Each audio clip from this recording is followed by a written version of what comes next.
and welcome to Lunchtime Politics, reaching you live from our global headquarters here in the nation's commercial nerve center, Lagos. I'm Jeffrey Uzoma. Here's what's coming up on the program right now.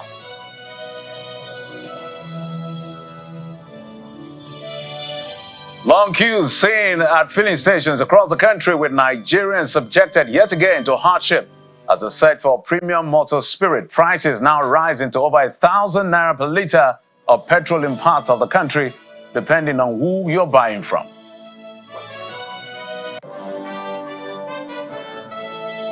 President Bola Tinubu maintains that the removal of fuel subsidy was necessary to avoid the nation going bankrupt. He was investors at the ongoing World Economic Forum special meeting in Riyadh, Saudi Arabia.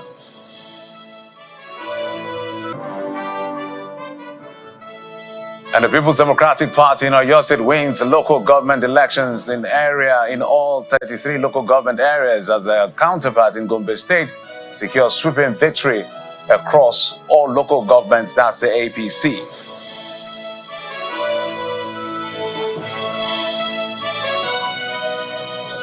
In a moment, we'll show you visuals and pictures of images of major roads across the country. Nigerians having to endure another round of hardship.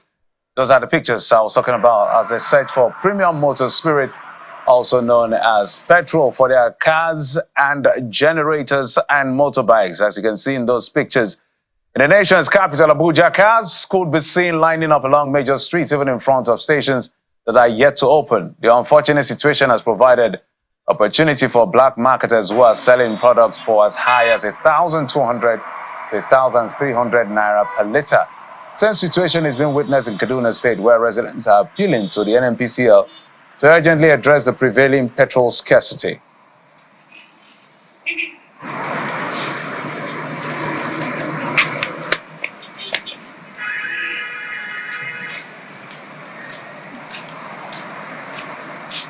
The Nigerian National Petroleum Company Limited, NNPCL, the Nigerian national president, I should say, of the Petroleum Product Retail Outlet Owners Association of Nigeria, Petran, Mr. Billy Gillis-Harry, disclosed this to Channels Television's morning breakfast program, The Morning Brief.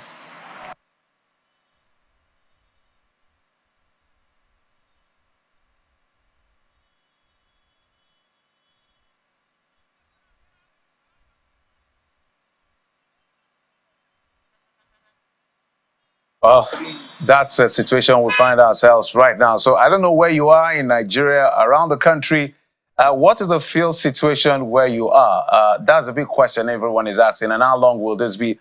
I'm going to be joined on the program at some point by those in the know. But while those queues persist in the country, outside our shores, our president has again defended the decision to remove the fuel subsidy, maintaining it was necessary to avoid going bankrupt as a nation. President Bola Tinubu gave his position during a panel session at the special World Economic Forum meeting on the global collaboration, growth, and energy for development alongside President of Rwanda, Paul Kagame, and other world leaders, which is holding in Riyadh, Saudi Arabia. He says his vision is to reset the country's economy and create a new pathway for growth. Thank you. Amidst deepening geopolitical tensions, tight financial conditions, and mounting debt pressures, world leaders in government, business, and the academia gather in Riyadh, Saudi Arabia, for a special meeting of the World Economic Forum. The focus is on global collaboration, growth, and energy for development. As the chairman of the ECOWAS. Speaking during the opening plenary, which focused on a new vision for global development, President Bola Tinubu outlined the steps his administration has taken to reform and reset the Nigerian economy for growth.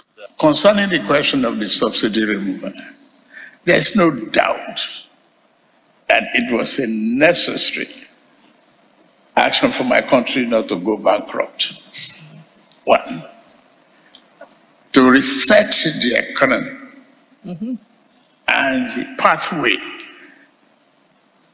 to growth. It is going to be difficult,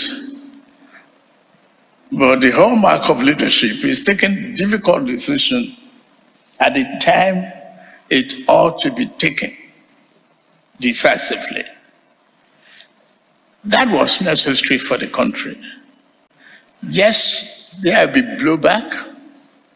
There is expectation that the difficulty in it will be felt by a greater number of the people.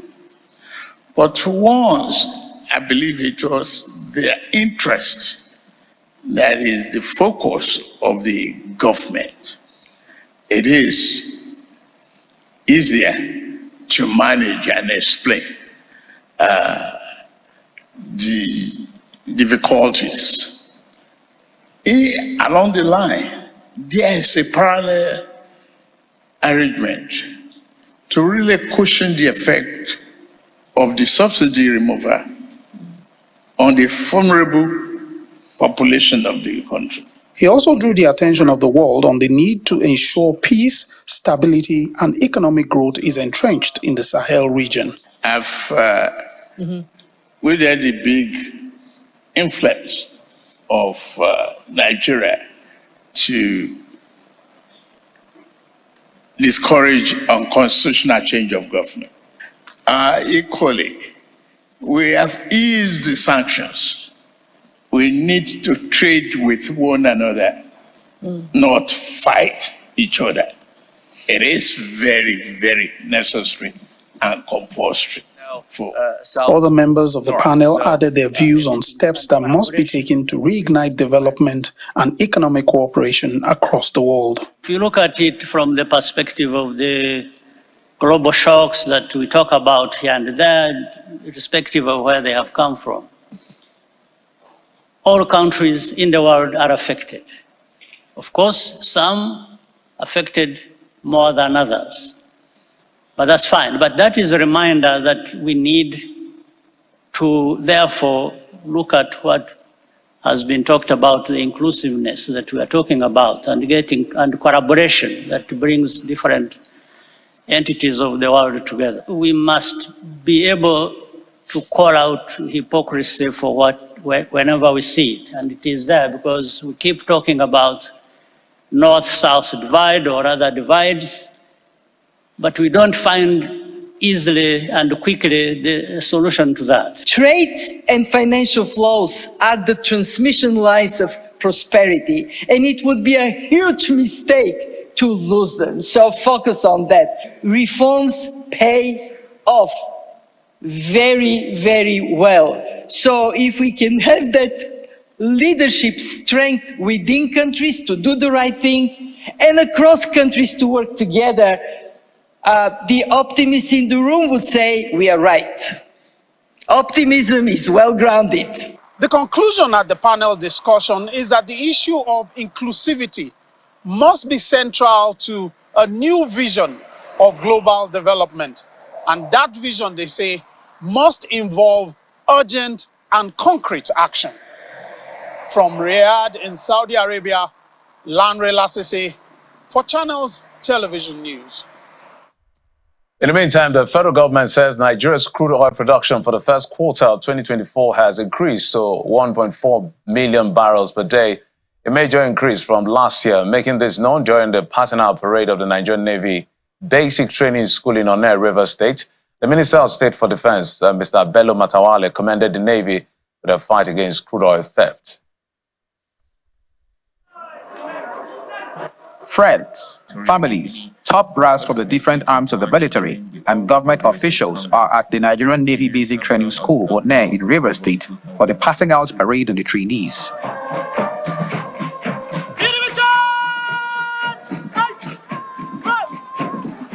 In total, 1,486 members of the batch, 36 trainees, are passing out.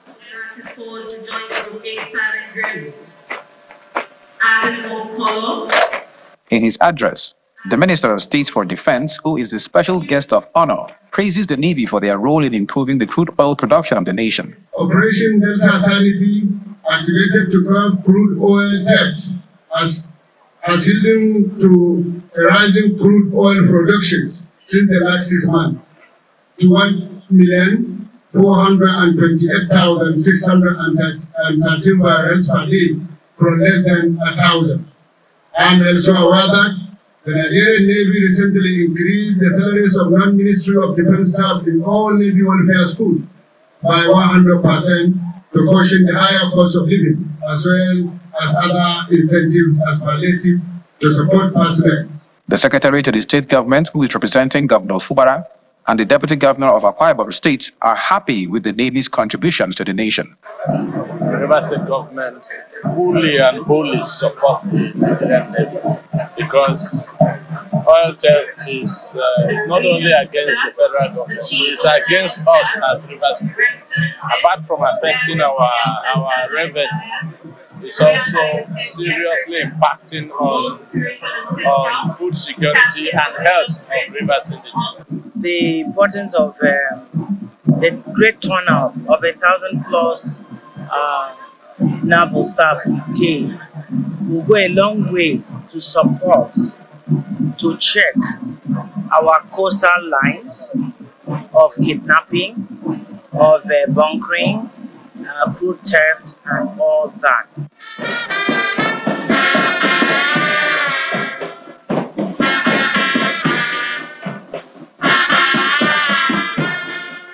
The trainees are also quite happy and motivated. Before I reported here, I did not even think this was how it was going to be. But alhamdulillah, thanks to Almighty Allah, I'm here now and I've scaled it. The 6 months, we went through rigorous training. Well, I am 100% prepared because going through this kind of training, NMBTS, is a very great privilege. Some highlights of the event include inspection of the parade, ceremonial march past, and presentation of awards to the best trainees. Charles Oporom, Channels Television News. Now let's talk to you. Let's talk about this very big issue across the country. I'm sure some of you may be watching us from the fuel stations or on your mobile and all of that. That's if it's safe to do so. But the biting issue right now across the country is a scarcity of premium motor spirit, also known as petrol, PMS. We're being joined on the program to make sense of what is going on in the country by the National Secretary of the Independent Petroleum Marketers Association of Nigeria, IPMAN, Mr. John Kekeocha. Joins us via Zoom from Abuja. Mr. Kekeocha, thank you so much for coming on the program. It's okay. Good afternoon, my dear. How are you? We're very well. So let's get straight to it because of time. So the Minister of State for Petroleum Resources has said, look, there's been some level of improvement. Minister of Defense, I should say, due to the fight against oil theft, there's improvement in the production of our crude oil. I think about 1.4 million barrels right now, when we're recording at about 1.2, 1.3 just last month or so in terms of the quarter assessment.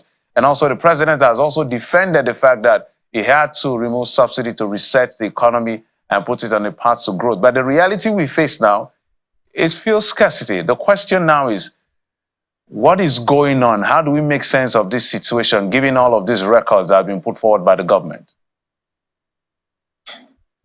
The issue is, as far as Nigeria's supply of petroleum product is concerned, it's only NNPCL Limited that supplies product. They have the sole right to import products. And based on the logistics, there's all other marketers take supplies from them.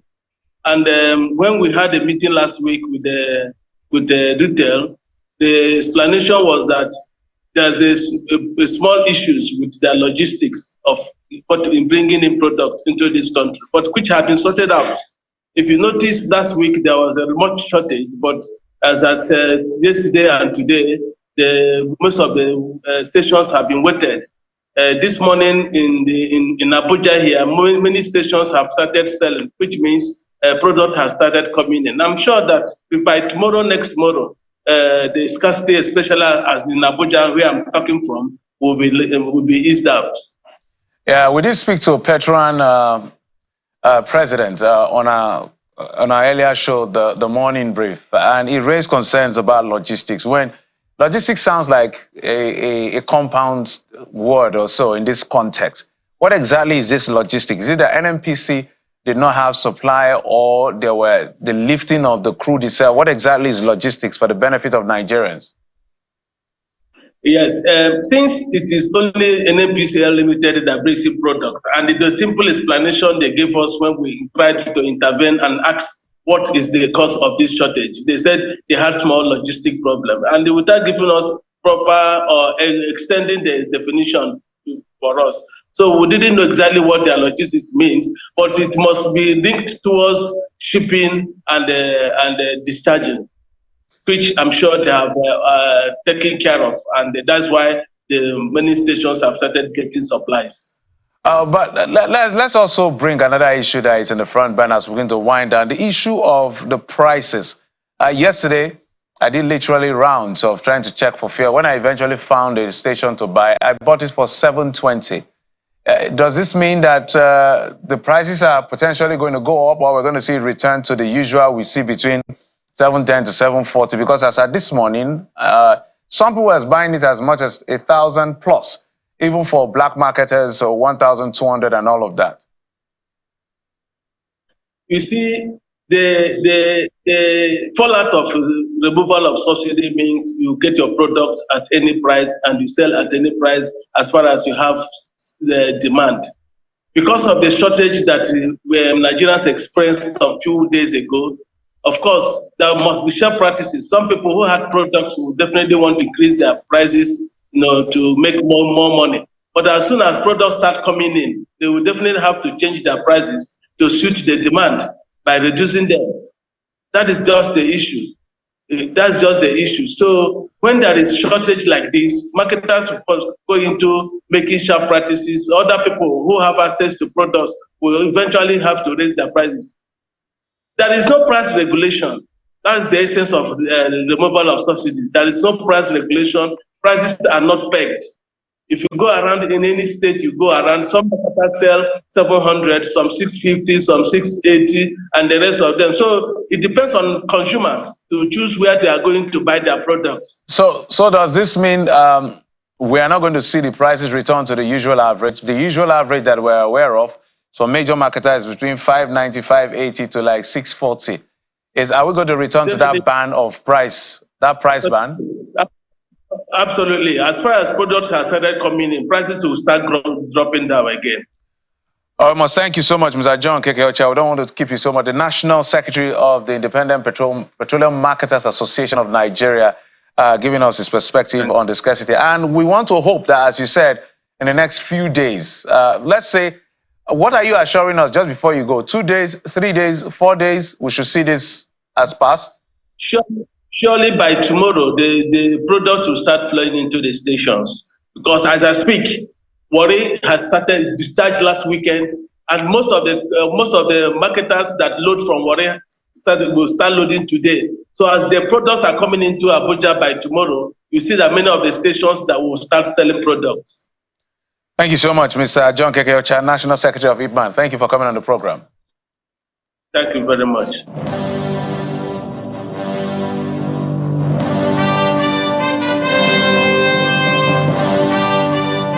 Welcome back. Let's move away from the fuel subsidy issues to politics, where the 11 local government areas in Gombe State and the chairmanship seat and councillorship positions have been won by the All Progressives Congress in that state, as the People's Democratic Party in Oyo State recorded a sweeping victory in the just concluded local government elections, winning all 33 LGAs. The results of the elections were announced at the conference hall of the Oyo State Independent Electoral Commission in Agodi, Ibadan, as affirmed by the commission's chairman, Mr. Isiaka Olagunju. Governor Seyi Makinde had earlier described the election as credible and peaceful after exercising his franchise at his ward on Saturday. There are, however, complaints from some local government areas about discrepancies noticed during the electoral process. 2,316 votes. Well, it's a different narrative for others. The African Action Congress, AAC, says Saturday's election in Oyo State in the 33 local government areas was not credible and calls for its cancellation. The National Publicity Secretary of the AAC alleged that Oyo State government did not conduct a credible election on Saturday and has disappointed residents of the state by not leaving up to his promise of a free and fair election, allegedly. He also called for the immediate release of his state chairman and another member who were harassed, according to him, allegedly, and arrested during Saturday's election. The APC has also called for a cancellation also of Saturday's election across the entire local government areas.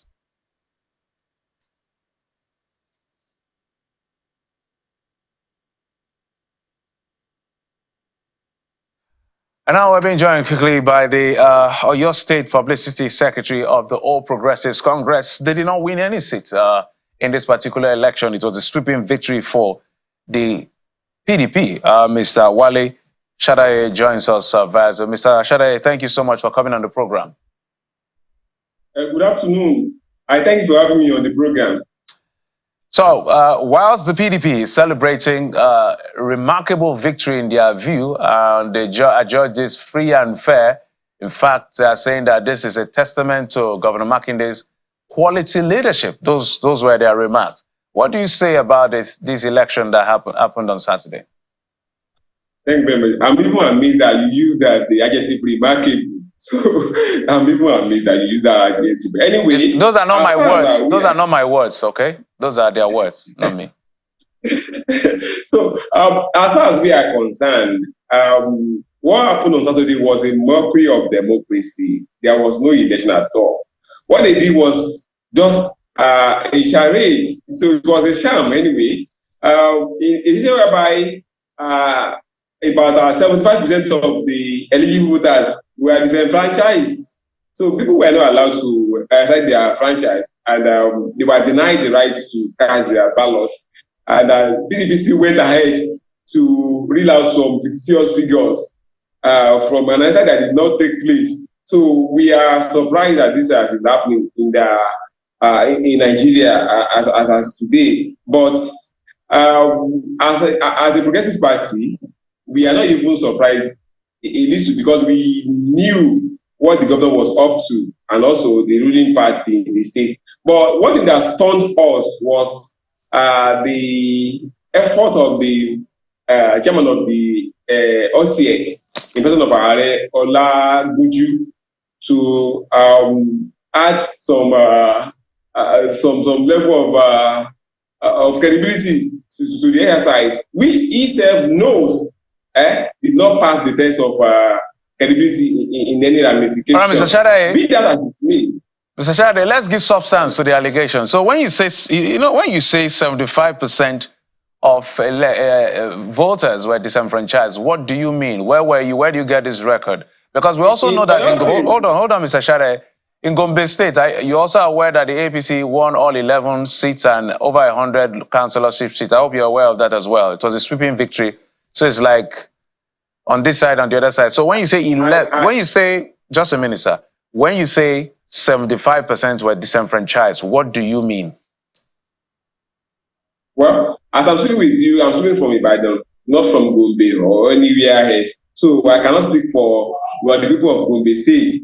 But I'm an indigenous of Oyo State, and I am an active stakeholder when it comes to the policies of the state.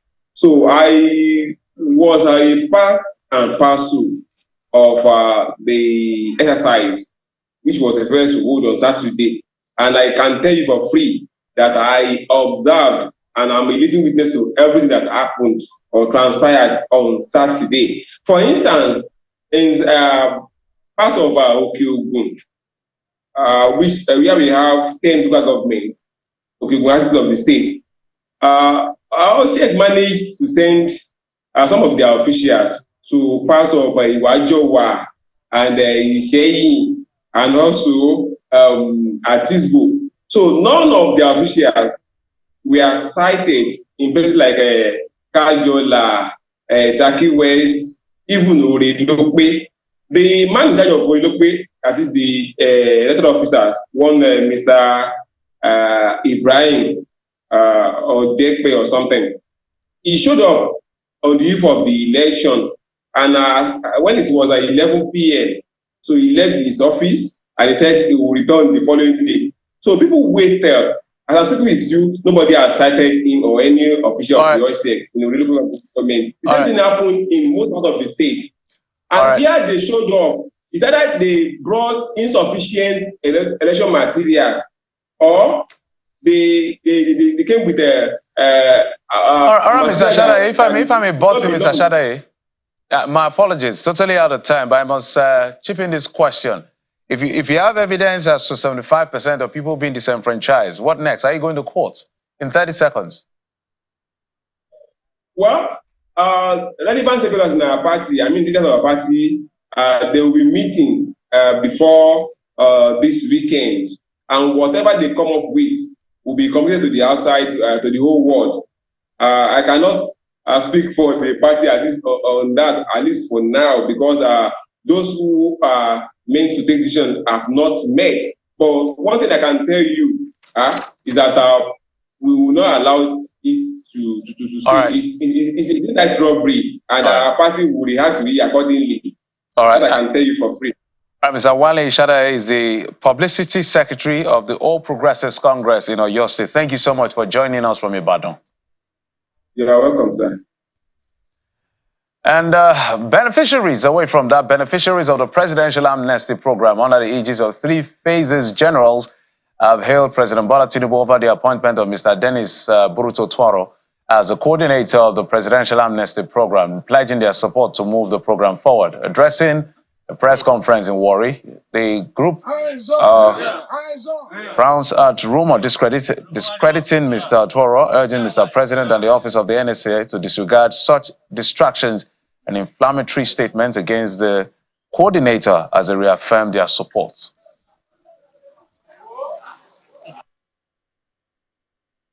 People has issued a statement against the incumbent administrator of our dear program. And based on that, we want to send a message back to them through this medium that the people that issued the statement does not belong to the Niger Delta struggle as well as the Presidential Amnesty Program. We don't know who are they. We will not look for them and unmask them. But all what we know is that we don't know them. And the administrator we have on board now is a product of the struggle. He knows our pains. The program is a program that he has been following up from inception to date. As he resumed office for the past few weeks, everything started to show face positively in the program. We are seeing that he's reviving the program to the best of its ability to make us feel that we belong to a program. We come here to say, Mr. President, thank you that you deemed fit to appoint somebody who knew quite well and who also contributed for the building of this program, that he appoint him as administrative officer of the Presidential Amnesty Program, which, number one thing that give peace to the Niger Delta, which the Nigeria as a nation is also enjoying from. And just before we go, we can tell you that the Minister of Power, the NEC, that's the regulatory authority of the power sector, are meeting with the Senate Committee on Power to investigate the need to halt the proposed electricity tariff. We'll bring you all of that detail in our subsequent bulletin, but we'll thank you for your time and company. I'm Jeffrey Uzama. Bye-bye.